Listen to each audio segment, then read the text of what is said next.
there, welcome to the Anime Boys YouTube channel, where we basically just shitpost like every week or whenever we decide to make videos. In this brilliant episode, I've decided to create a PowerPoint presentation about the most goofiest tanks to ever exist. And I realise I've put goofy tanks wrong time. What does from time even mean? What the? I was meant to put from time. Also, I've used fighter jets. I mean, that's the only good fucking default thing from Yes. PowerPoint Online. Also, hi, I'm Rage. I'm the other person. Anyway, Yeah. don't question. Actually, do question the Former word detail. Current employee of Bishmala Metalworks. Yep, BMW.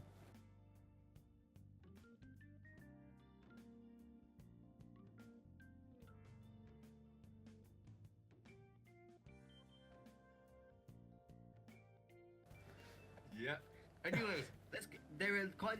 By the way, guys, I didn't get enough time to research this because I was suddenly busy. So with education. So there is literally like zero to no notes in this. I mean, you're It's just me winging it. you're autistic enough to know about tanks. Yeah. Anyways, check out the present transitions. Better than your videos. Alright, time for my turn now. Alright, time to do the presentation myself. Anyways, Never mind. the first tank is the Brazilian M3 Stewart, a tank that got a Brazilian butt lift. Okay, right.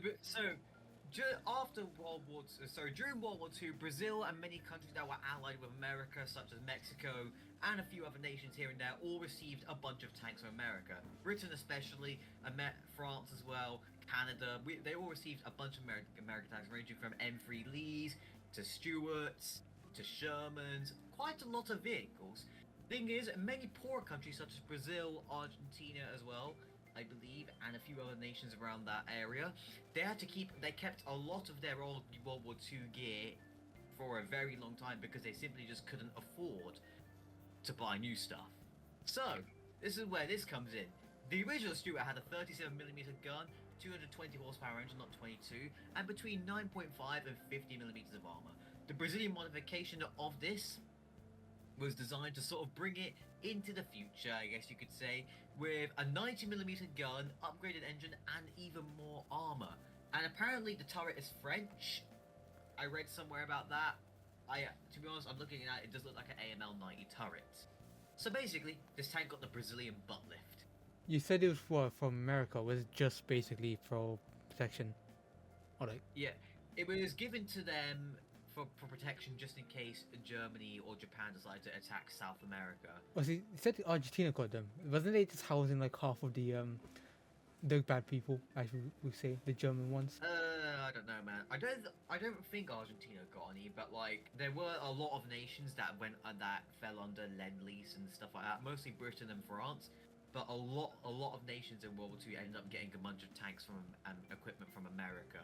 America supplied anybody and everybody who was willing to fight for them or their allies. For example, actually Mexico. There are lots of Mexican units in the American army because Mexican soldiers volunteered to fight with the Americans, which is actually mentioned in Fury as well by the driver of the Sherman. So yeah, that's a little cool thing. Anyway, so there was even more versions, like a surface-to-air missile version. Oh, so they just took the tank part and just replaced it with SAMs. Yes, the turret, yeah. Yeah, turret. So yeah, dare I say, this is more on the normal side of the tanks. Well, this is the most normal of the group. Yeah, it's out of the things it looks normal. Yeah. Yeah. Brazil didn't do anything funky with it, did they? Or Not really. No, I mean, other than the fact they gave it the ability to fight heat, I guess you could say that's goofy. What did the original ones use? APC, APS?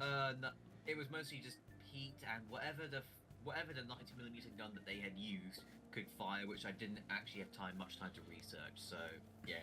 Probably like APC, Anyways, BC. The next transition, the greatest tank in the world.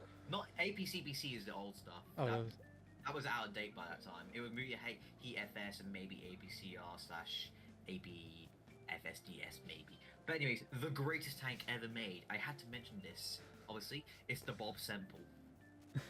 The Bob Semple was made with good intentions in mind because the man known as Bob Semple was an engineer from New Zealand, and he was worried that his country would get invaded by Japanese and Japanese tanks because they already invaded New Guinea. New Guinea? So that country just above Australia. I keep forgetting how to say the name properly. Papua New Guinea? Papua New Guinea? I Yeah? don't know. I don't fucking know geography. Something like that. They took that area above Australia, and Australia and New Zealand were preparing for imminent invasion of the Japanese. So, this happened. Bob Semple was like, I'm gonna take a shed and put it on a tractor. And they got that. And when he paraded it, he actually got laughed at, as far as I remember. I want to know the caliber it fires in. 7.62. Is it literally just 7.62 turrets around the fucking tractor? It was apparently a turreted version with a bigger gun, maybe like a 20 mil or a 37 mil, but I can't remember. But once again, I didn't do a lot of research beforehand. This is just me winging it. You think they put a 50 cal on it for one version? Yeah, maybe that would actually be a good idea. But yeah, it was not good at all, but it lives on in our hearts. Yeah. Is it just sheet metal, by the way, the armor? Yeah, it's just sheet metal. Anyways, here's the most modern tank on the list, the little tank that could, the EET-1 Osorio, which is another tank from Brazil. This is the first ever main battle tank that Brazil ever made. It was designed by a Brazilian company who was known for making wheeled armored vehicles, and basically they decided, you know what, we're going to try our hand at making a main battle tank. So, they came up with this. It was a hodgepodge of a lot of different parts. So, for example, German transmission, British suspension, British fire control system, an L7 gun, 105, and also a 120mm, which is actually seen at the bottom there, which is the 121 in Saudi Arabia. And there was a lot of different components on it. There was a 105 and 120mm. They were planning to sell them because it wasn't made for the Brazilian army. They were planning to sell them, export them. And in all the tests that it went up, let me grab my notes, because actually this is the only one I made notes for. Tech notes, there we go. So yeah, use a British fire control system. It went to Saudi Arabia for a potential contract because in the late 80s, Saudi Arabia was looking for new tanks. They had the Abrams there, one of the versions of the Challengers, I think it may be a Challenger 1 or a Challenger 2, a AMX 40, I think, and then obviously the Abrams, and then the EET-1 Osorio. And in all of the tests, that was the best tank. Really? Out of like Abrams and Challengers? Yeah. So in the shooting test, the only tank to hit a target from 4,000 meters out was the Osorio. Yeah, it's the Osorio. And then in another shooting test where there was moving targets, with one target 1,500 meters out, another one 2,000 meters out, another one 2,500 meters out, each tank had a total of 12 shots. 6 were meant to be shot by the crews of the origin of the tank, and then 6 by the Saudi army. The AMX and Challenger only hit 1. What, overall out of the 12? Or like one from the Saudis? Out of the 12. The M1 Abrams hit 5, and the Osorio hit 8. And these were moving targets as well. And bear in mind, it's also from like even the Saudi military had to use it as well. In the there was also quite a lot of other tests, but I watched the video all the way through. There was so much information there that I thought I should just take some of the most important ones, I dare say. There was also like maneuverability tests and a bunch of other stuff. And despite all the efforts, Saudi Arabia picked the Abrams. Even though it was like the worst, second worst. Yeah, the second best tank. Second best. Yeah. Because I think the reason why is because the brand that had made the company that made it were only known for making wheeled vehicles, and they weren't sure if they could, you know, reliably really. like produce them. Also because all the components of that tank were from like different countries, so like I can't remember exactly where the engine was from, but like there was a lot of like foreign components in that tank. Basically, it was just assembled in Brazil. Made in Nothing domestically made other than that. But like, it was still a very good tank, which I would actually like to see in War Thunder. Could you imagine like a leopard who just has like a made in Brazil sticker slapped on the back? Yeah, exactly. But yeah, so after the Saudi Arabia contracts went out to the Abrams, the company went bankrupt. Eesh. and they scrapped like a bunch of the. I think they scrapped. There was 5 in total. They scrapped 3 of them. 2 of them got put into the Brazilian army as kind of like sort of like a last ditch effort kind of thing, and they were used until 2005 or 2006, and then fully retired. And only 2 remain, and they're both in Brazil. Did they literally just bank the whole company on the Osorio? Just see. Yeah, they wasted all their money on the Osorio, thinking that yes, we're gonna get contracts, but no one got the contract. Sorry, they didn't get a contract. I mean, Very sad. they should have. They fucking should have. They Yeah. beat the Abrams and the Challenger and whatever. Canadian engineering at its finest, the skink. Is that just SSPA? Yes, it is a Sherman SPAA. SPA. The Canadians decided they wanted SPAA, and they're like, what if we just stick a bunch of 20 mils into that? Basically, it's a whirlwind on drugs. It's a whirlwind. On roids. It's a whirlwind on roids. It's quite a funky little vehicle. Is it literally just a Sherman with 20 mils? Yeah. No, like Yes. nothing's changed apart from the turret. Yeah, pretty much. Is it 20 mils Canadian designed or did they take it from allies? I think they're. I don't think they were domestic. I think they were just like ones that they just had lying around. They just had chucked a bunch of 20 mils around, stuck it to a Sherman. And thought, yep, FBAA Yeah. time. It was used in combat, but I think. Did it actually And even once hit again- anything? I don't know off the top of my head. I can't remember. I think it was may have only just been in testing, or there may have actually been a few vehicles. Let me double check this because I don't want the Canadians in the chat to be like, "Oi," Why the Sherman? Why not just put on any other? because they had so many Shermans. It was yeah. But can you just like strip the Shermans down for parts and make their own tank? So would you like to know the reason why the skink was not used? Let me guess. It fucking sucked. No, because the threat of the German Luftwaffe was so little that they couldn't really feasibly use it. So And the skink was cancelled in 1944 only after 3 were built from. they've just realised, oh wow, the German Luftwaffe kind of shite. Why did we need Yeah, SPAA? exactly.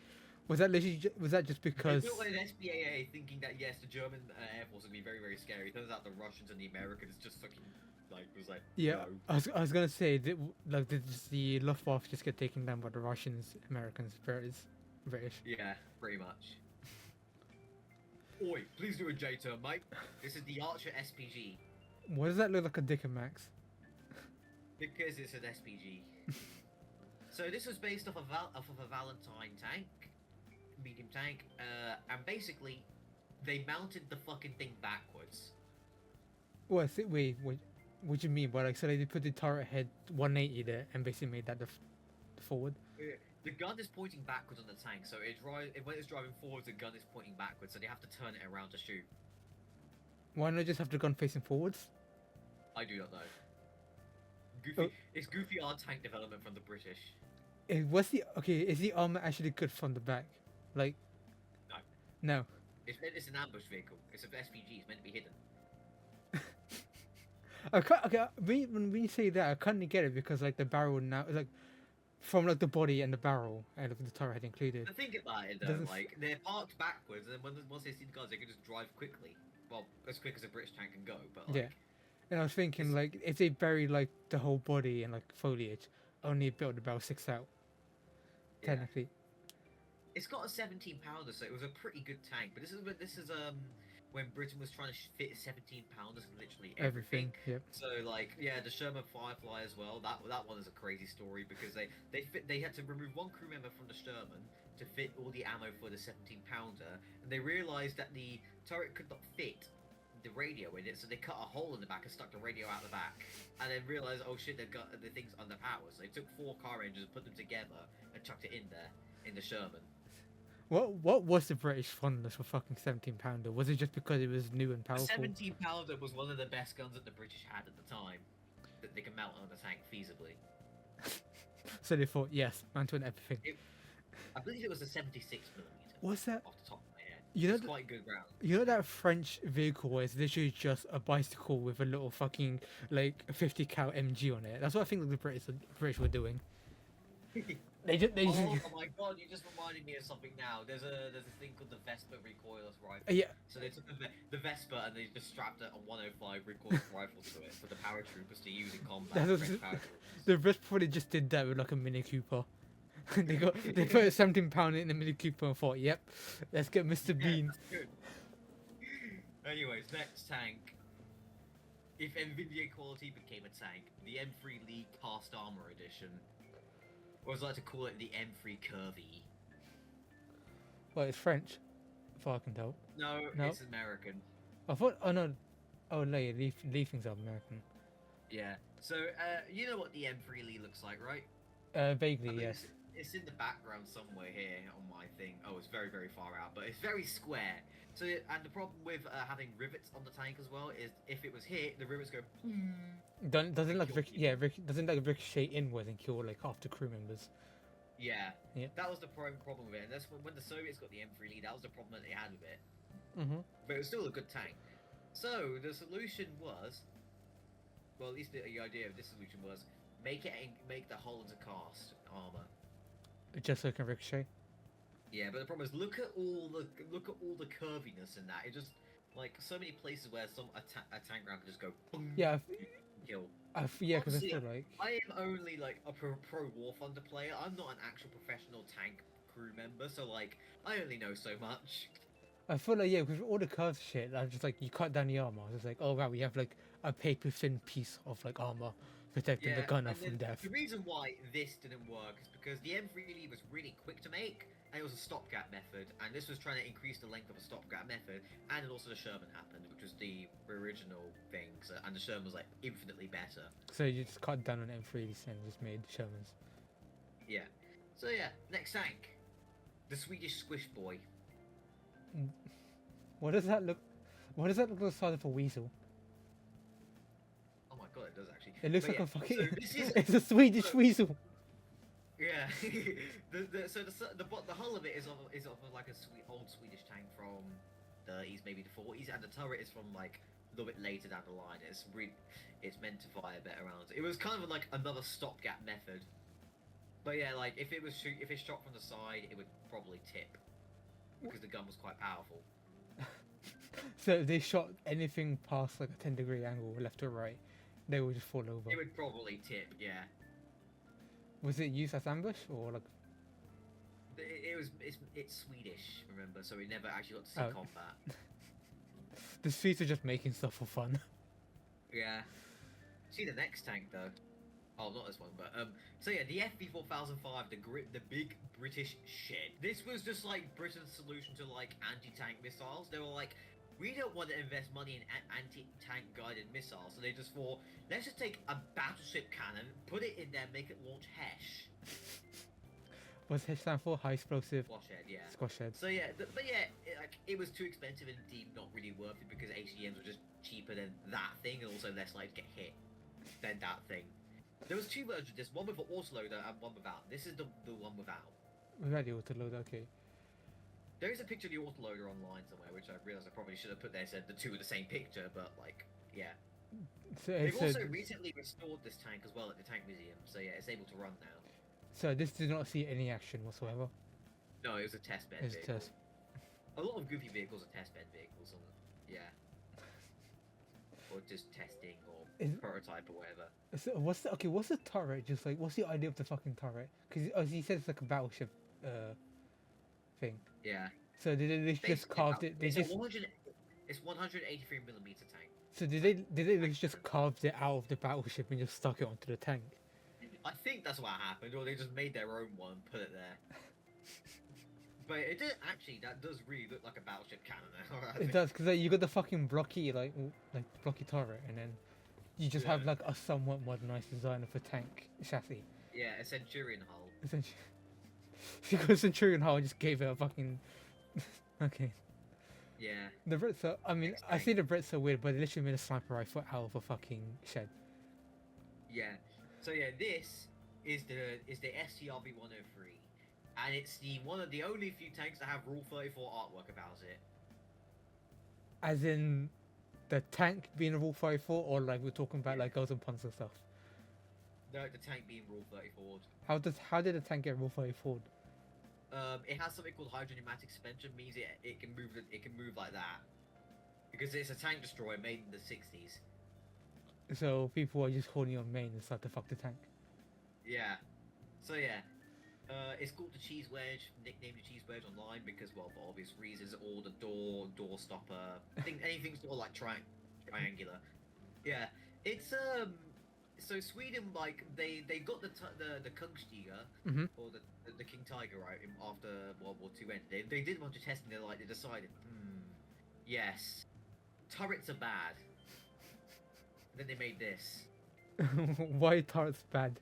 What was the Swedish They saw that like most hits come for the tanks, turret? wasn't to be knocked out would end up hitting the turret. Yeah. So they thought, what if we just don't make a turret? So they just put.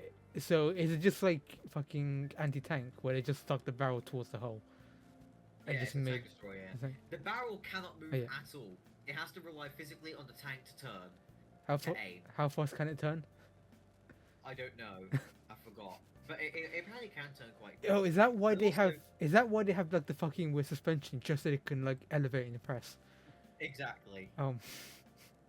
So yeah, this tank can actually be operated by only one person. It has an autoloader in the back, and all the controls are duplicate controls. So the driver can also aim the gun, and also shoot the gun. You say The you commander can drive the tank. The loader can also drive the tank. you say So aim. You say aim the gun when there's nothing to aim.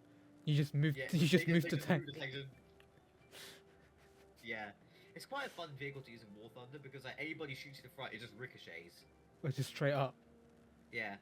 Later versions of this had like a fence on the front of it, which basically it was meant to stop heat rounds. Oh, so like what the Panthers have. No Panthers. Yeah, like the cage thing Yeah. that most modern tanks have. That it had that on the front of it, and also on the side of it has a box with 2 machine guns in it. Where? It's on. I don't think it's on the bottom of the. Oh, no. It should be. It's on the right of the bottom image, I think. Or is it just 2 standard 50 cal like So or 762? it's 2 7.62s I believe. But yeah, so Sweden had a lot of these in the Cold War. And it didn't see any. No, Nope. it never saw Sweden. action. Welcome to Sweden. But it was enough to get Russia concerned. Like, oh god, that thing looks kind of weird. What the fuck? Really? They got scared of that? Yeah. I mean, they didn't bother to fight Sweden, so. Because Sweden were just fucking doing meth and making tanks. Exactly. So then is the only Swedish heavy tank to ever exist, the Kranvan, at least I think. So, anyways, if Cheese is watching this video, please tell me how I say this. I mean, Anyway, she's so just this is gonna the- she's just gonna rip into you for not knowing half what this tank can do.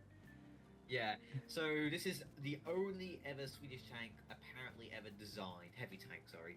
And yeah, there's not much known about this vehicle that I know about this vehicle, but I want it in War Thunder. It's got an oscillating turret like the French tanks, though. Is that a gap between the back of the turret head and the chassis on the wargame.net image? Probably. Oh, that's meant to be like the turret ring. Oh, okay. Funny enough, it can't be flush with it. Actually, I'm thinking that top image on the left is next to it is a Bacan as well. I think Yeah. it is, yeah. Yeah, you probably know better than me. So yeah, as you know, so one major feature of this, it has a similar hull to the IS-3 with the pike nose hull, they call it. Ew. But yeah, otherwise I don't know much about this vehicle. As far as I'm aware, it's only just like one was ever built. It's just As far for as I'm aware. for testing and nothing else. Yeah. Anyways, now on to when you copy your friend's homework but try to make it look different. The M1643 Sadahanio. Italian. This, yeah, it's Italian. Basically, this is like this is a tank that Italy was developing late World War II to combat the Crusader. Mhm. But it was a bit too late, and then like it never happened. So was it just like a Crusader knockoff? Or Yeah. what, down to like even the, I wouldn't even say the ammunition, but like, No, the turret is. I think that's actually quite a smaller turret. I think it's like a 37mm, but like it's a very shit tank. I think there was only one other tank that Italy built that was another prototype vehicle. It was the P40, which was for Italy's standards a heavy tank, but for everyone else it was like a medium tank or lower. It's mentioned in Goals and Panzer. If you watch the Italy the Italy versus ORI OVA, the P40 is in there. Haven't watched Goods and Panzer yet, but that's on the list. Yeah, but yeah. But even in the anime, they call it the Italian side calls it the heavy tank, but and then the ORI schools like I don't think it's a heavy tank. I think it's more like a medium, similar to the Panzer IV. Final tank, Bishmalar arms and pickups. Bismillah Motorworks, look how go. So yeah, as we all know, the Syrian civil war was quite wild, and so like everybody just decided to strap guns to their pickup trucks. Toyota Hiluxes. Yeah, Toyota Hilux I in love- particular because they were just invincible. As you can see in the top one there, I think that was made by a certain type of group that has done some tragic things that nobody likes. That's got a Soviet AA gun on it. The one in the background there on the sort of newer Toyota Hilux is a 50, looks like a Cord. On the top right is actually a Land Cruiser just with a bunch of armor welded onto it, and then the bottom right is some sort of missile. ATGM of some kind, or no, it's not a Stinger. It's definitely some sort of ATGM. I believe, yeah. So yeah, quite interesting stuff, really. There's thousands of these. I could spend hours looking through all of it, but like these are the funniest ones. I just love how fucking creative people can get when you just give them a Toyota Yeah. Hilux and it's just a bunch of weaponry. For some there was one where they took an actual truck and put duct taped a fucking BMP turret to the back of it. what, like an old school BM. Yeah. Fully automatic. Again, human engineering at its finest. To get a Toyota Exactly. Hilux, you get some weapons. At this point, I wouldn't be surprised if they strap like a fucking 7.62, like in the passenger window. No, they're even doing this in Ukraine now as well. There was one where I saw they took the boot off of a BMW 3 Series and put a rocket launcher on there. So now they're just doing classy cars now. Yeah. We went from Toyota Hilux to BMW. Yeah, there was one apparently with a Mercedes. Apparently, No, I Benz. saw it like years ago. Yeah, Well, like a C class like Mercedes, like a four door. yeah. So did they cut like the roof of the fucking car and just stuck a just stuck a 50 I can't can? remember. What I remember is it had like they painted the hood blue and yellow for the flag. Oh yeah, that was my presentation on Goofy Tanks. So like, if you want to see me talk more about Goofy Tanks, please make sure to like. Or this we do, video or we can do and planes. subscribe to the channel, or we can even do planes, Goofy planes. There's a lot of fucking goofy planes out there. Yeah, I mean, just look at just go to your local war museum. There's probably a Goofy plane there. But yes, thank you all for listening to my tism and stay autistic, guys. Stay autistic. Oh, yeah, that's where we're ending it. Stay autistic. Goodbye.